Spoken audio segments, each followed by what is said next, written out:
Chapter 9. Red and White Wisps. Ryuga, Parisia said as she slowed her pace. I don't see anything. I'm really sorry, but we have to go back. Ryuga's fists clenched as she spoke the words. He knew. He knew back at the clearing that Akira wouldn't be found. Something just whispered this to him. Perhaps intuition.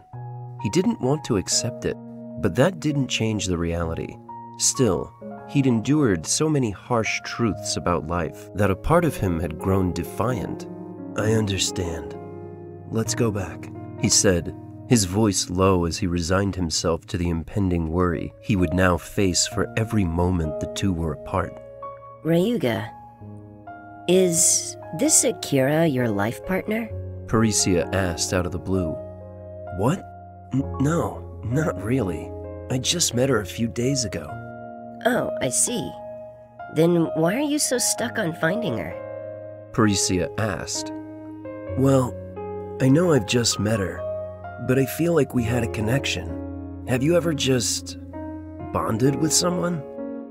It's strange given the fact that I barely know her, but I just feel like I could talk to her about anything. Have you ever had that? I can't say that I have.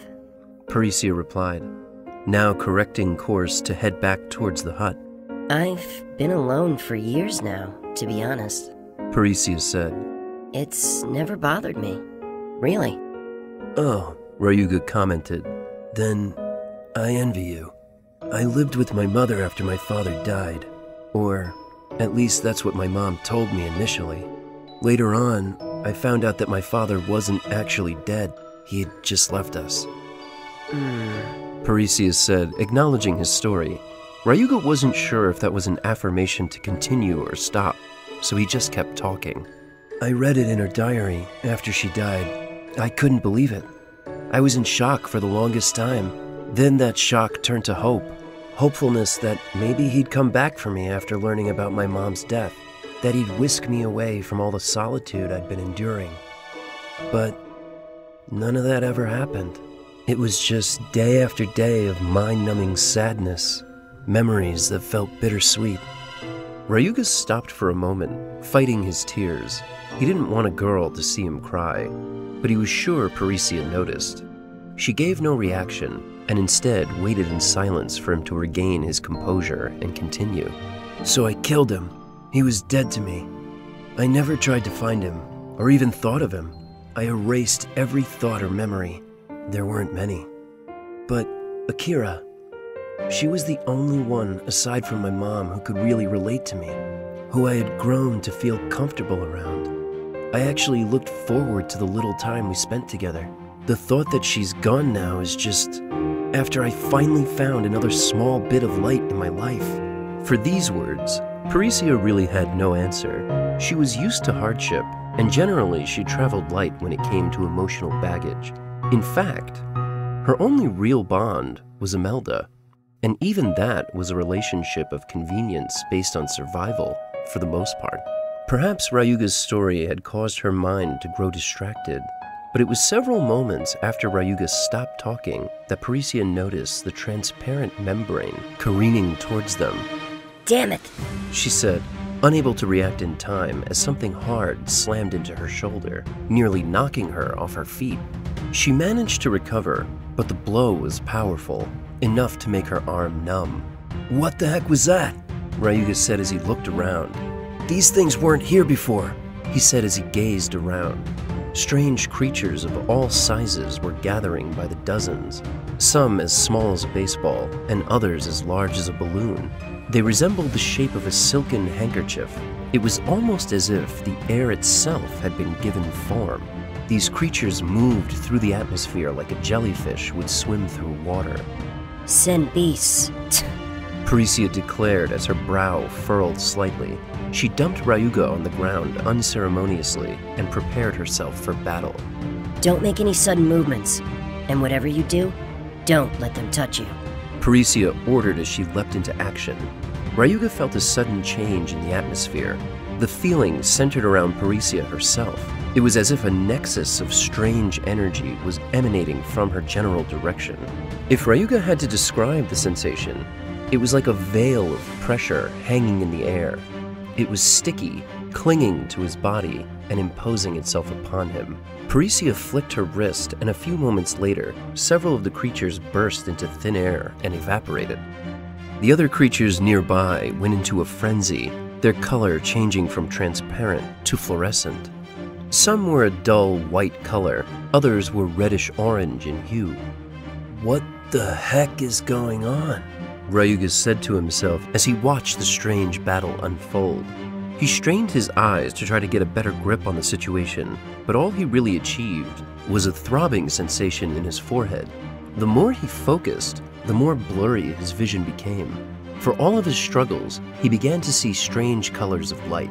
It resembled glowing vapor, and it was pouring out of Parisia's hands. He strained his eyes even more as he watched her move. Her agility made combat seem like a dance to her. She struck down several of the creatures with each blow, and within seconds had easily cut their numbers in half. By contrast, the sheet-like creatures had begun to swarm Parisia in earnest.